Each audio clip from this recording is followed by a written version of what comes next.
Welcome back. So inside our project, I'm going to also create another folder for the CSS, which is going to contain any CSS file that we want. And I will also be using Bootstrap. Therefore, I need to add Bootstrap to our project.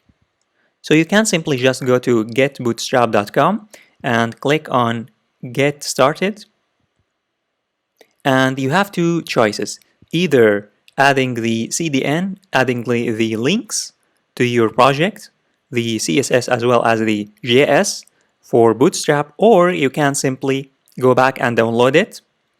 And after you download it, you add it to your project. So you would just click on download and click here download, and it's going to download the files that you need and you can add them to your project. Or you can just use the CDN. So I'm gonna use the links, which is easier.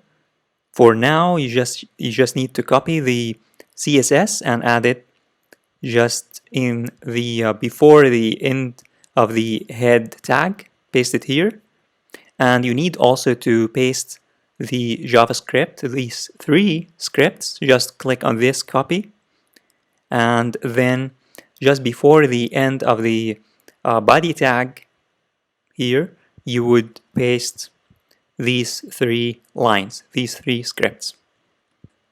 And now we have Bootstrap added to our project.